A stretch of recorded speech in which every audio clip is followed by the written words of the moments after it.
Ndugu mtazamaji wa Hebron TV, karibu tena katika kipindi hiki cha Caleb Tuongee. Tutakuletea tena sehemu ya pili ya kile kipindi ambacho tulikuwa nacho juma lililopita cha mwanaume ni lango la familia.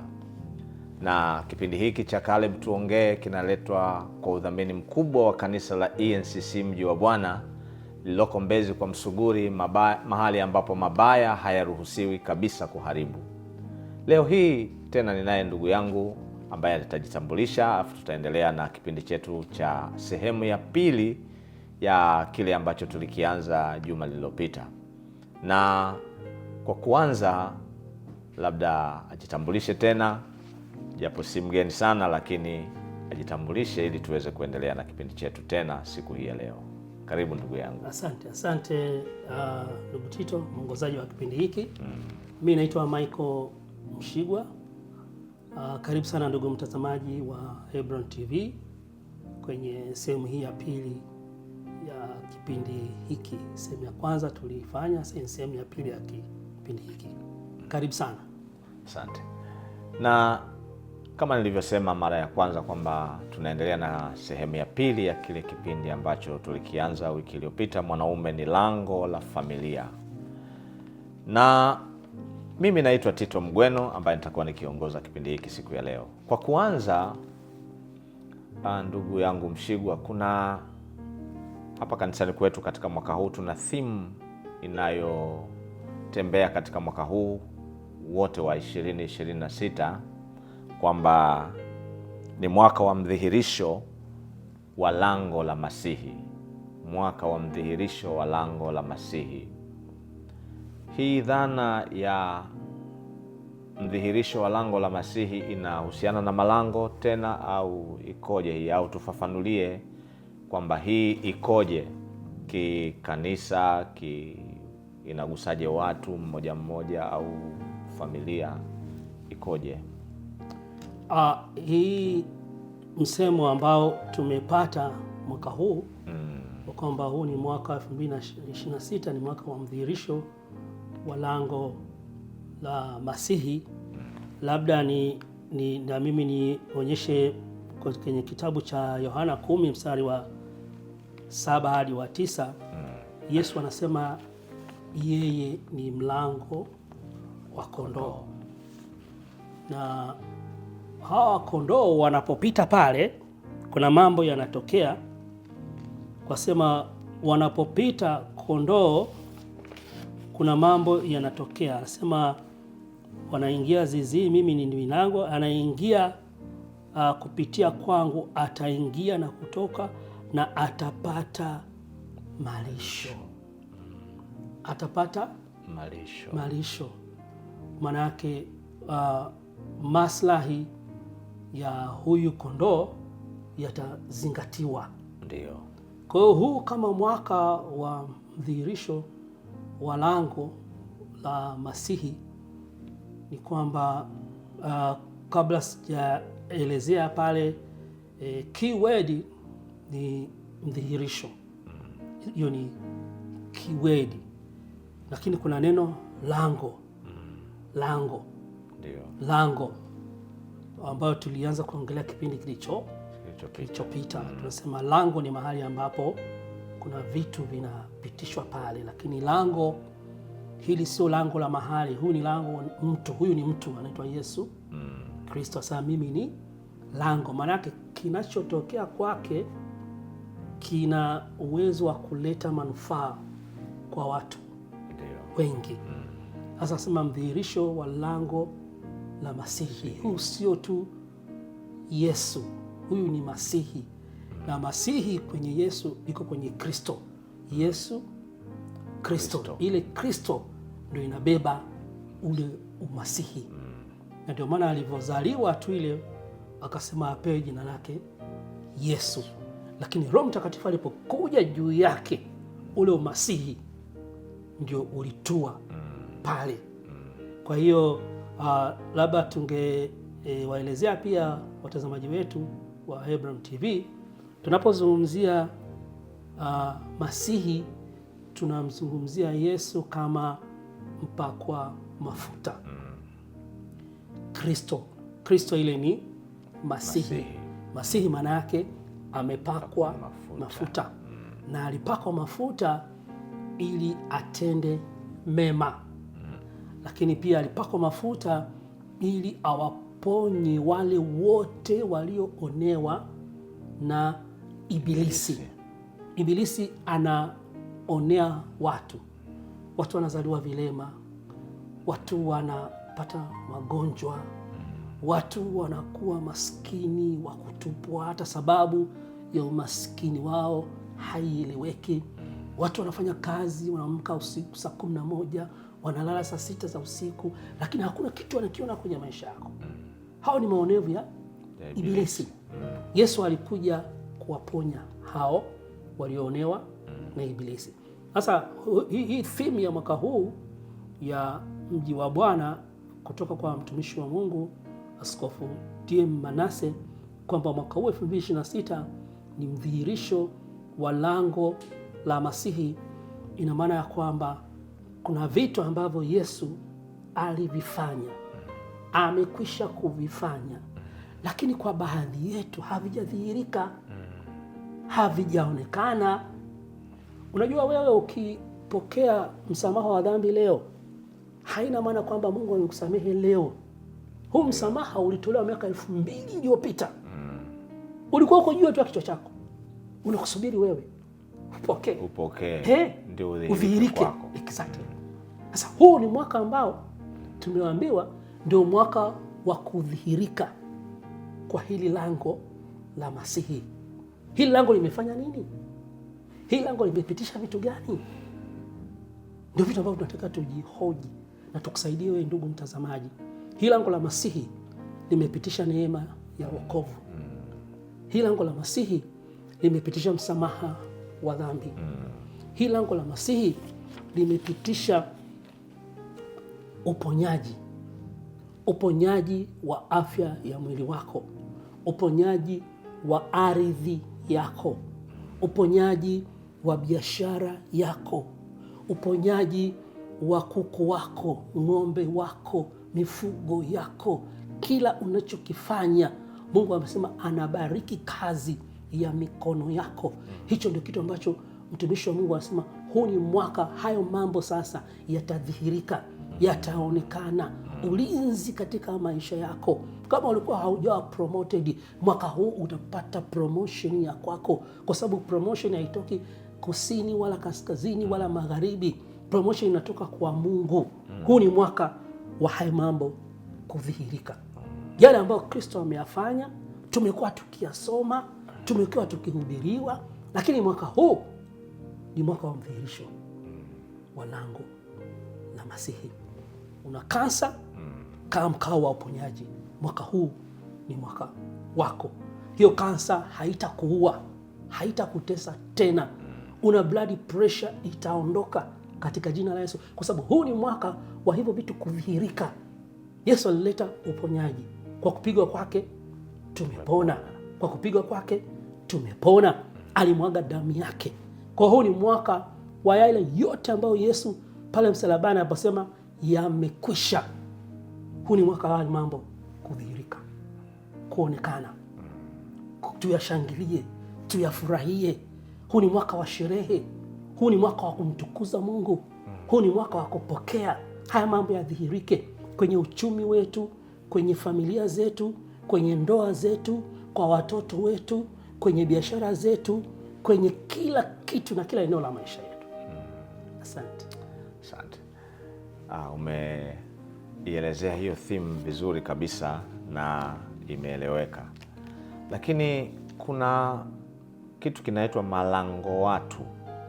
Watu wanaweza kuwa malango, na unapompata huyu mtu ambaye ni lango, swali langu linakuja hapa kwamba unatakiwa uishi naye vipi ili hilo lango liendelee kukupitishia wewe yale mema au mambo mazuri kutoka kwake kuja kwako, hawa malango watu. Asante sana kwa swali zuri kutoka kwako ndugu mwongozaji wa kipindi hiki. Ndugu mtazamaji wa Hebron TV, tuna malango watu, na swali ni kwamba tunatakiwa tuishije, tukaeje na hawa watu ambao ni malango watu. Nikasema kwamba hapo mwanzoni tulisema kwamba Adam ni lango, Yesu ni lango, Ibrahim ni lango. Leo tumesema pia kwamba baba ni lango katika familia yake. Lakini sasa nataka niongeze kitu kingine, ni kwamba mzaliwa wa kwanza, first born katika familia pia ni lango. Kinachotokea kwa mzaliwa wa kwanza kina uwezo mkubwa wa kuathiri wengine, na shetani akitaka kuivuruga familia ama watoto wa familia, hamshambulii kila mtu, atapoteza muda wake.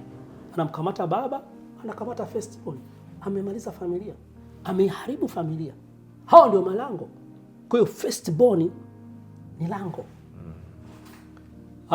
Sasa unaishije na hawa watu ambao ni malango? Kwanza lazima uwe na huu ujuzi na ufahamu ambao tumekuletea leo, kwamba kuna malango na malango hayo huwa yana uwezo, yana nguvu. Huwezi kushindana na lango.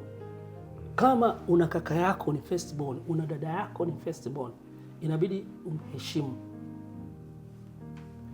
Lakini kuna vitu ambavyo lazima uvielewe. Kwenye firstborn kuna firstborn wa kuzaliwa, lakini kuna firstborn wanaita wa haki. Ndio. Kwa kuna firstborn wa kuzaliwa, kuna firstborn ambaye Mungu amemfanya kuwa firstborn japokuwa sio firstborn. Ndio. Hivi ni vitu very interesting, ndugu mwongozaji. Ndio. Firstborn yoyote lazima umheshimu, umwombee. Sasa ni wakati gani anaweza akatokea firstborn mwingine kwenye nyumba ambaye si firstborn? Kwa mfano, nyumbani kwenu wote hamjaokoka. Akiokoka hata kama ni mtoto wa 10, huyo tayari ni lango, naye anakuwa firstborn. Anakuwa firstborn. Na unaweza ukashangaa Mungu anaweza akamtumia sana kuliko hata yule ambaye ni firstborn. Hicho ni kitu cha muhimu sana. Katika nyumba unaweza kuwa watoto 8, sisi tuko 8. Lakini yule anayefunga ndoa wa kwanza anakuwa firstborn kwenye eneo hilo. Anakuwa wa kwanza. Kwa concept ya firstborn ni concept kubwa, na namna ya kuishi na firstborn ni kumtambua nafasi yake, kumheshimu, kumuombea, kumsikiliza na kufanya kile ambacho anawashauri. Kwa sababu anapokuwa firstborn, nimesema lango lina uwezo, na uwezo wakati mwingine unadhihirika katika sura ya pesa. Uwezo wakati mwingine unadhihirika katika sura ya ushauri wake. Ndio. Uwezo wakati mwingine unadhihirika kwa namna anavyoishi. Nyinyi wote mnahangaika, mara huyu kalazwa hospitali, huyu ana miaka 17 hajawahi kwenda hospitali. Uwezo wa Mungu unadhihirika kwake kwa njia hiyo. Kwa hiyo huyu ni mtu ambaye unataka umsikilize, mfuate ushauri wake. Na wakati mwingine msimpende, anaweza asiwafurahishe sana, maana mnapoenda kwenye mizimu hataonekana kule. Lakini kila atakachoshauri inabidi mkisikilize. Mumpende, muombee. Akiwaambia jamani, mimi nataka kwenda kutoa sadaka, nataka ndugu zangu wote muwepo, hata kama utaki kwenda kanisani, wewe nenda tu, kwa sababu yeye kasema nenda kanisani siku hiyo. Ungana naye kwenye kutoa sadaka ya shukrani.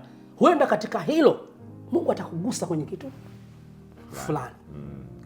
Kuelewa nafasi ya firstborn ni kitu sana muhimu, na kuwaheshimu na kuwasikiliza na kuwapa ushirikiano kwa mambo yale wanayoyafanya kwa ajili ya familia.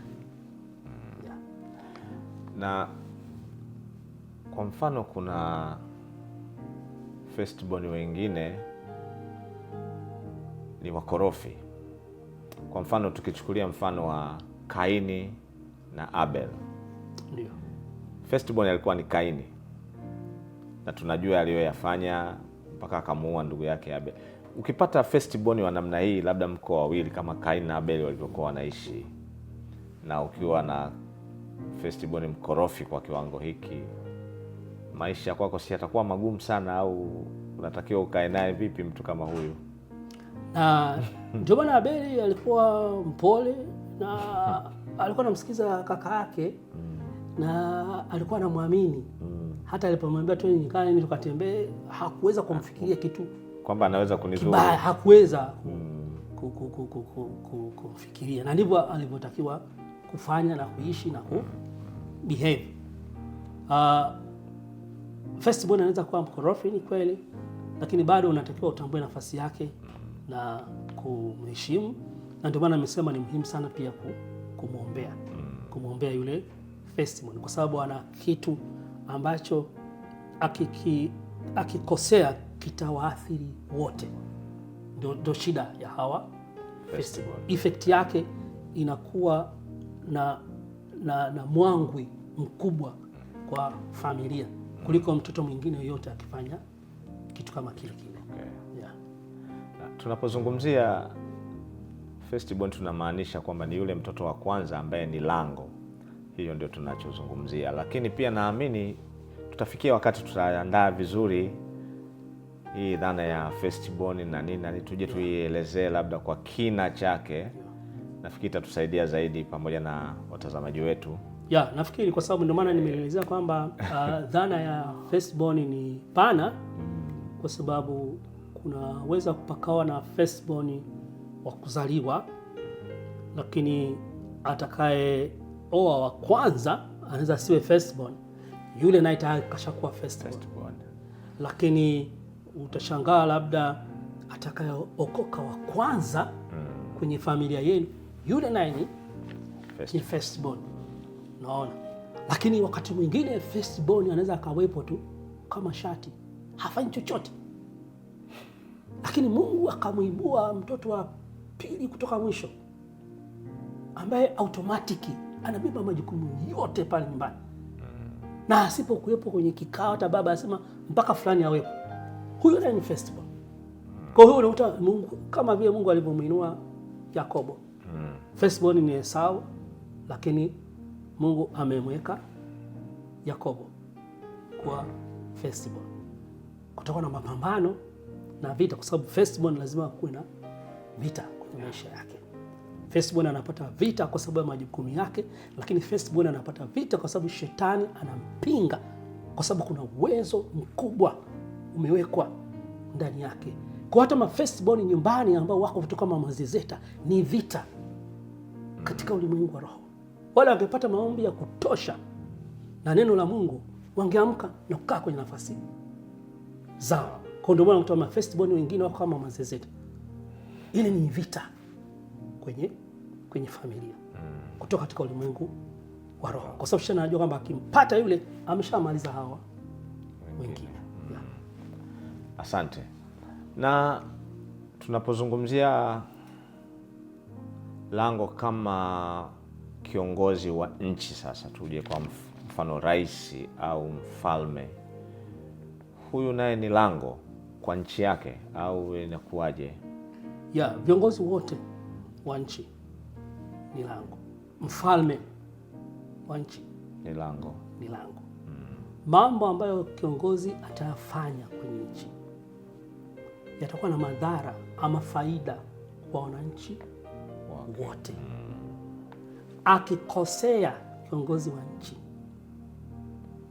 kama wakati fulani Sauli alikosea akawaua Wagibeoni, Mungu hakureact haraka. Sauli akaondoka, Sauli akafa, akaingia mfalme Daudi. Wakati wa mfalme Daudi, ile adhabu ya kosa la Sauli, ndo ikaja juu ya nchi, juu ya taifa. Kwa hiyo unakuta kwamba rais akikosea, Mungu atamhold responsible, lakini Mungu pia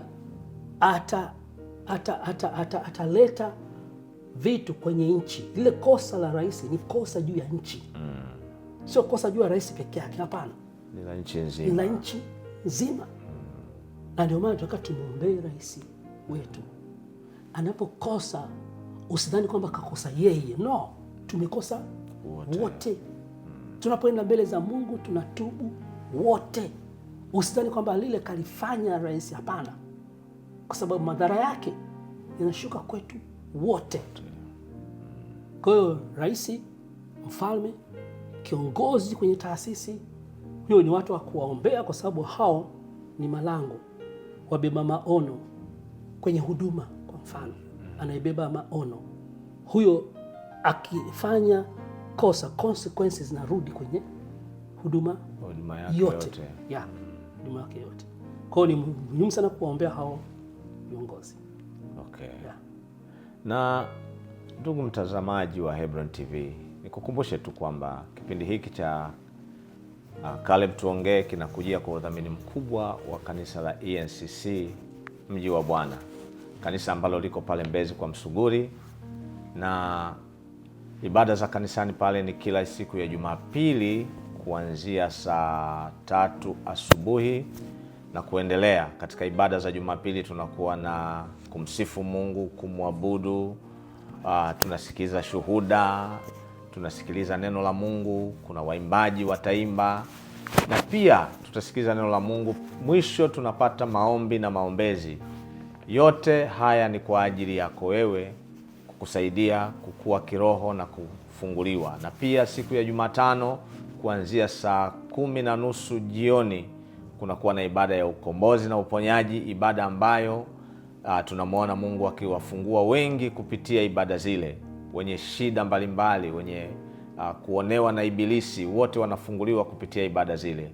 Kwa hiyo karibu Mji wa Bwana, wewe na familia yako, wewe na ndugu zako, wewe na jamaa yako, na wote unaojua kwamba wana matatizo ya namna hiyo, wakaribishe waweze kufunguliwa. Fika kwa Msuguri, utauliza tu njia inayoelekea St. Anne, hapo mbele kidogo utakutana na bango linaloelekeza kwenda Mji wa Bwana. Lakini pia unaweza ukapiga simu namba 0757 78 98 83 au 0652 78 98 82. Utaweza kupata maelekezo ya kina jinsi ya kufika ENCC Mji wa Bwana. Karibu sana na Mungu atakubariki. Na tunapoendelea na kipindi chetu sasa, napenda kujua kwamba umesema mwanzoni kabisa, nafikiri kwenye kile kipindi chetu cha kwanza, kwamba kuna vitu ambavyo baba huwa anapitisha kuingia katika familia, yeye baba kama lango.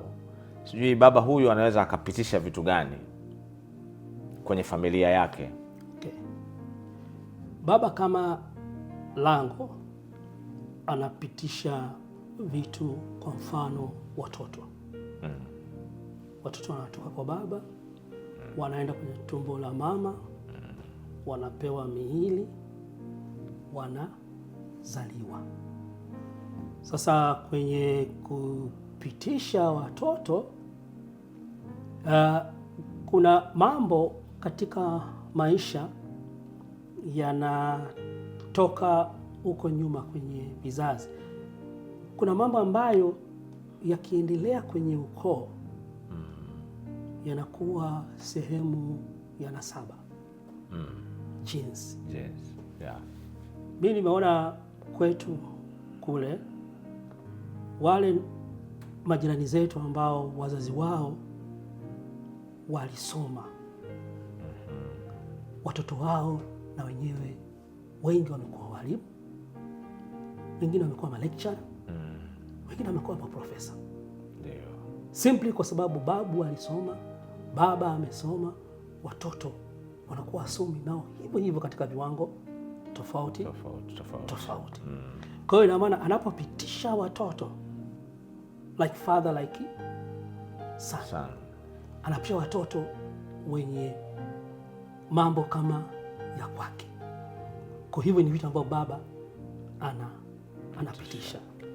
Nimeona pia kwamba baba anapokuwa mlevi anajitahidi sana kuzuia watoto wake wasinywe, lakini wale watoto wakikuwa wakubwa kujitegemea, unajikuta wanakuwa walevi kama baba yao. Kwa hiyo unakuta hicho ni kitu kimepita. Hata yeye kama alikuwa hapendi watoto wake wa walevi, lakini kimeshapita kwa baba, kimeenda kwa watoto. Unakuta uvutaji wa sigara hivyo hivyo. Kwa ni vitu ambavyo vinatoka kwa baba vinaenda kwa watoto. Uzinzi, baba ana mitoto mingine nje huko, unakuta watoto wake nao hata kama wataoa watakuwa na the same tabia.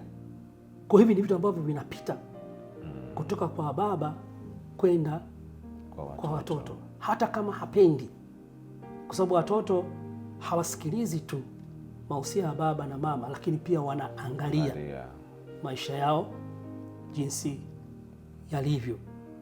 Lakini pia baba anaweza akapitisha magonjwa.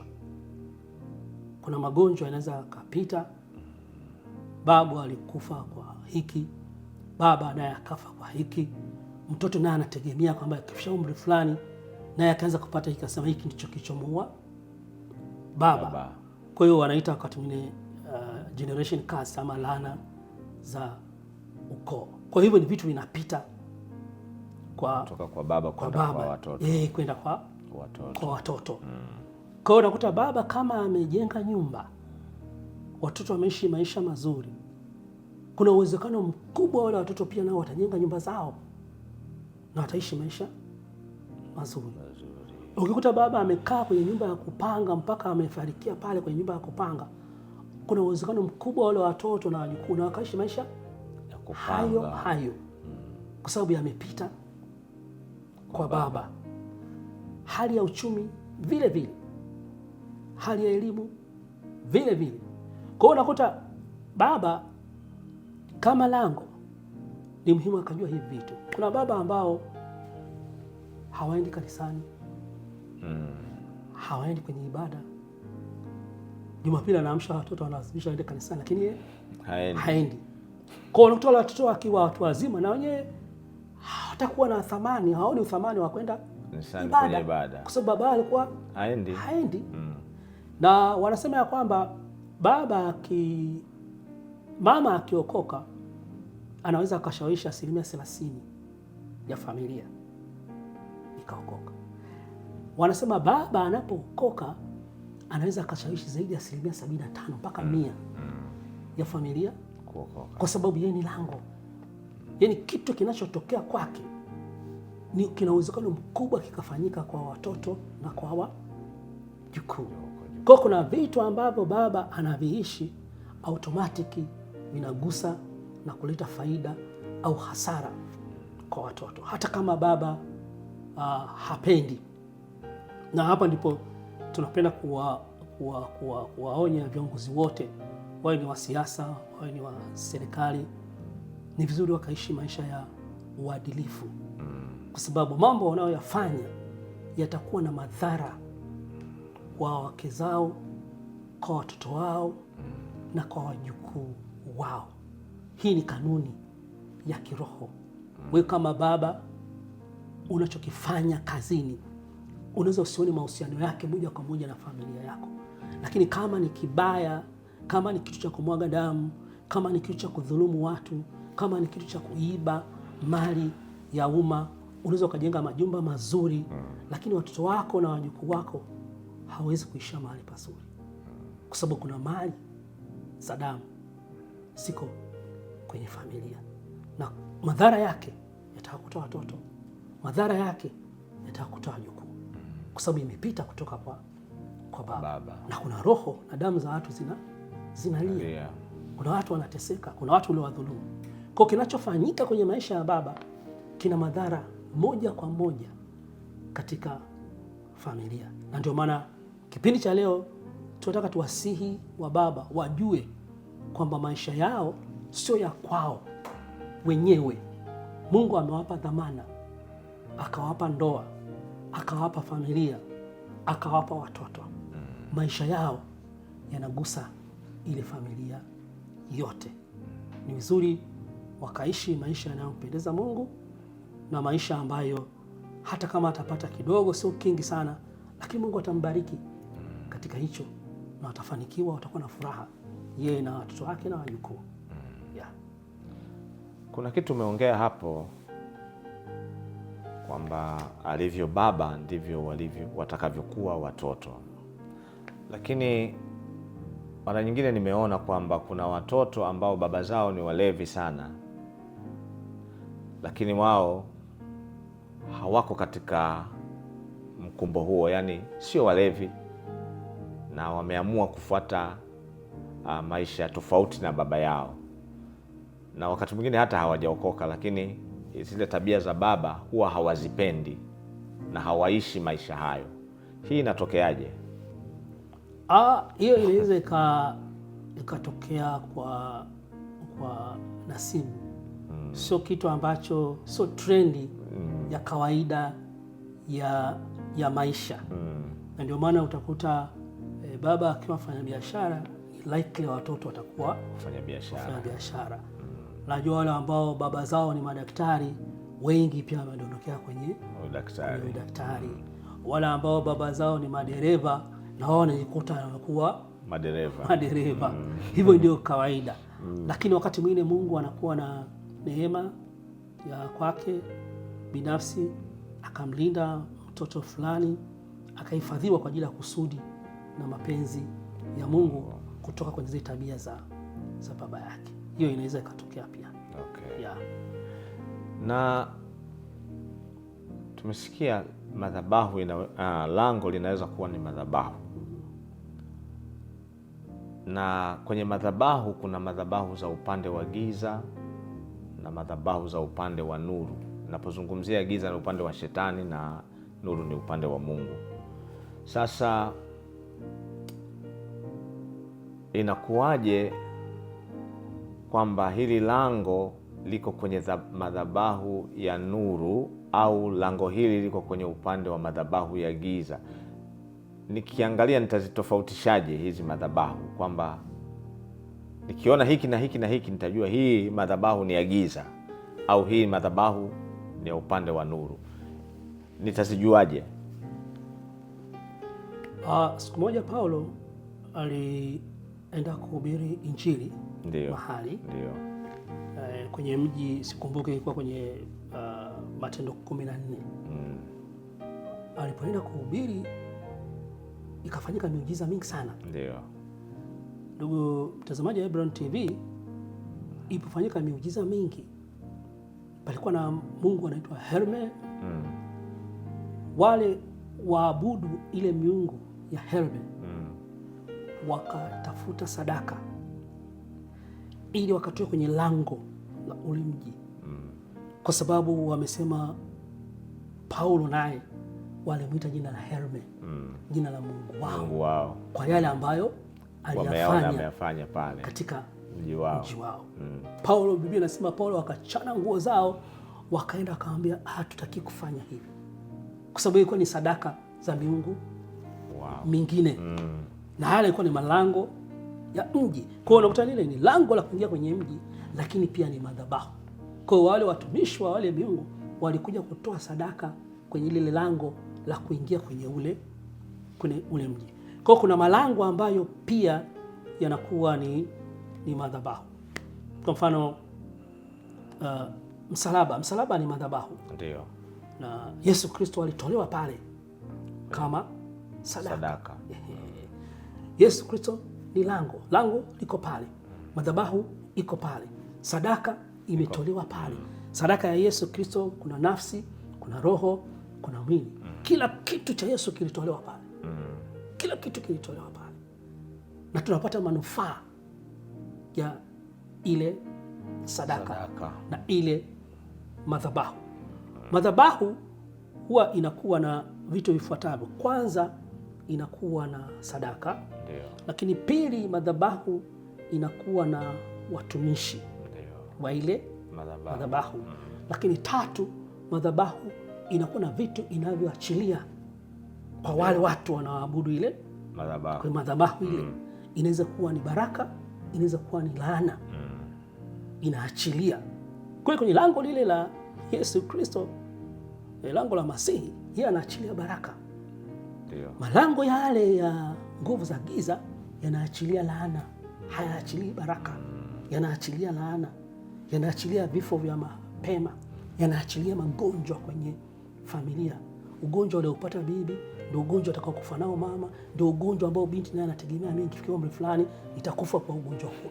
Haya ni mambo yanaachiliwa na madhabahu za giza, zinaachia mambo mabaya, na wao pia wanatoa sadaka. Lakini sisi pia tunatoa sadaka, lakini sadaka kubwa kuliko zote ni Yesu ambaye alitolewa pale kwenye madhabahu ya msalaba. Na tofauti tu ni kwamba kilichoachiliwa pale ni msamaha wa dhambi, uponyaji, baraka za uchumi, baraka za afya, ndio ambazo ziliachiliwa pale msalabani. Kwa kinachoachiliwa na madhabahu ndicho ambacho kitakueleza kwamba hii ni madhabahu ya nuru au ni madhabahu ya giza. Aina ya sadaka pia inayotolewa pale itakwambia kwamba hii ni madhabahu ya nuru au ni madhabahu ya giza. Asante. Na umeongea hapa nyuma kuhusu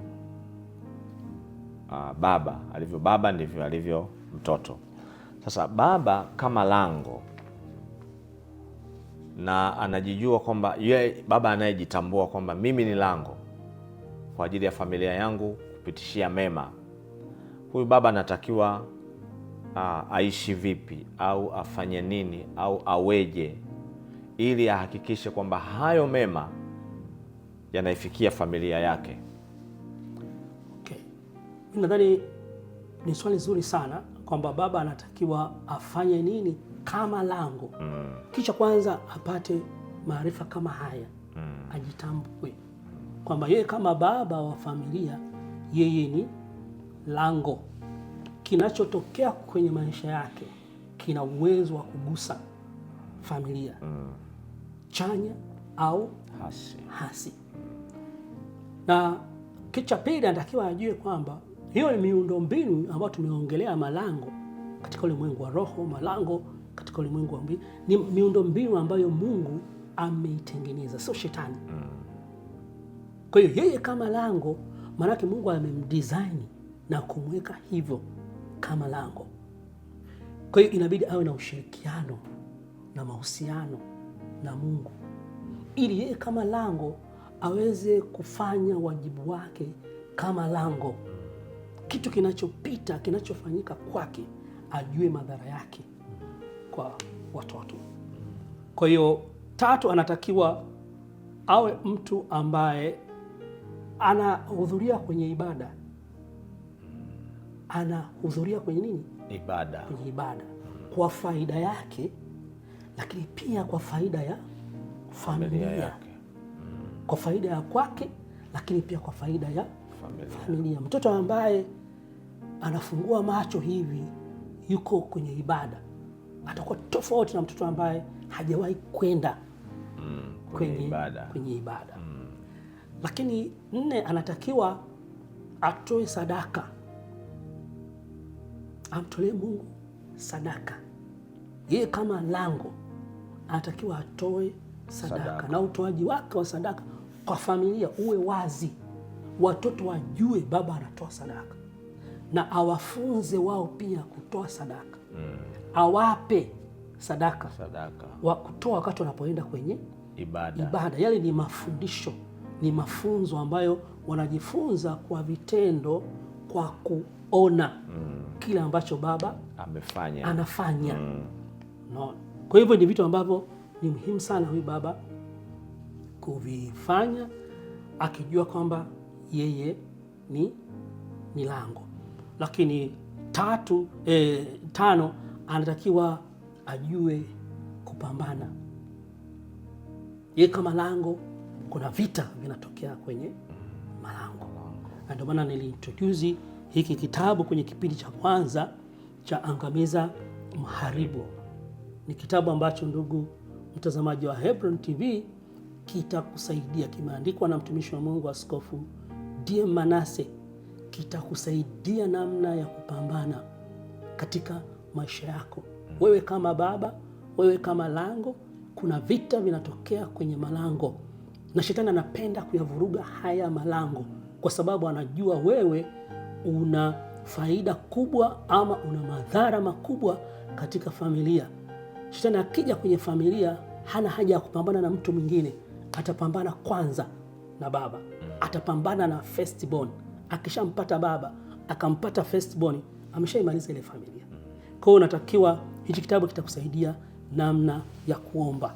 Kimeeleza kwa undani na kinagaubaga na kwa uwazi, hata maneno ya kutamka unapoombea masuala mbalimbali katika maisha yako.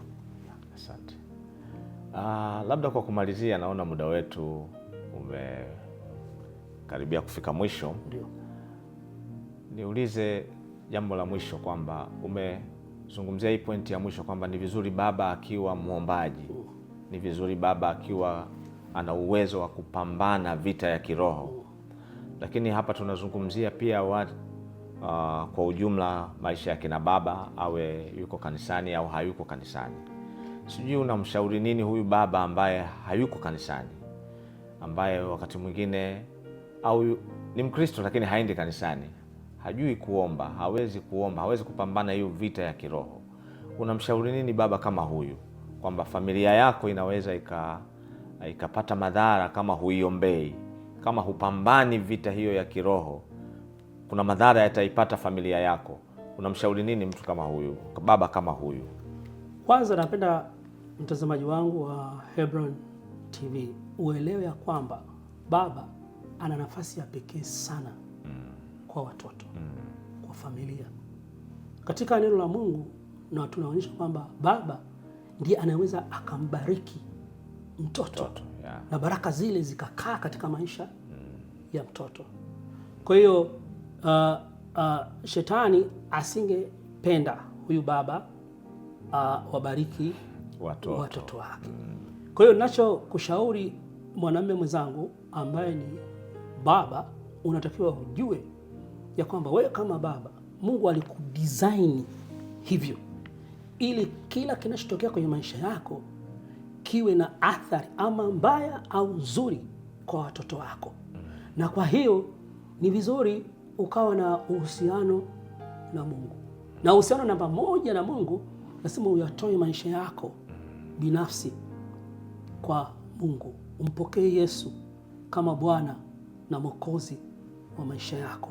Hapo ndio utapata capacity, utapata uwezo na nguvu na maarifa ya kusimama kama baba na kupambana kama nafasi ya baba kwa ajili ya faida ya familia yako. Asante. Ndugu mtazamaji wa Hebron TV, kwa sababu muda wetu umekwisha kabisa, basi kwa leo tuishie hapa. Hii ni sehemu ya pili ya kipindi chetu ambacho tulianza muda wa kipindi kilichopita, kipindi kinachosema mwanaume ni lango la familia. Na kipindi hiki kimekujia kwa udhamini mkubwa wa kanisa la ENCC Mji wa Bwana lililoko pale Mbezi kwa Msuguri, linaloongozwa na mtumishi wa Mungu Bishop Dr. Manase DM. Na kufika mahali pale ni rahisi tu. Ukifika Mbezi kwa Msuguri, unafuata barabara inayoelekea St. Anne. Hapo mbele kidogo utaona bango letu linaloelezea namna ya kufika kanisani. Na ibada zetu ni kila Jumapili saa 3 asubuhi, ibada ya kumsifu Mungu na kumwabudu. Kuna shuhuda, kuna matendo ya miujiza yanatendeka hapo, kuna neno la Mungu tunasikiliza, lakini pia mwisho kuna maombi na maombezi yatafanyika mahali pale. Lakini pia siku ya Jumatano kuanzia saa 10:30 jioni tunakuwa na ibada ya ukombozi na uponyaji ambayo inaanza saa 10:30 na kuendelea. Walete wagonjwa na wenye shida mbalimbali, waliofungwa na vifungo vya giza watafunguliwa katika siku ya Jumatano. Lakini pia kila mwisho wa mwezi, juma la mwisho wa mwezi tunakuwa na ibada mfululizo katika juma la kinabii kuanzia Jumatano mpaka Jumapili, kila siku kuanzia saa 10:30. na siku ya Jumamosi kuanzia mwaka huu tunaanza ibada zetu asubuhi kwa ile Jumamosi ya mwisho wa mwezi. Kuanzia saa 3 kamili asubuhi tunaanza ibada na kuendelea. Kwa hiyo walete wagonjwa na wenye shida mbalimbali, Mungu atakutana nao kupitia ibada zetu mahali pale. Kwa leo hatuna zaidi. Nilikuwa na ndugu yangu Michael Mshigwa ambaye tulikuwa pamoja naye, na mimi ni Tito Mgweno, na mpaka hapa tumefikia mwisho wa kipindi chetu hiki cha Caleb's Tuongee siku hii ya leo. Shalom, shalom.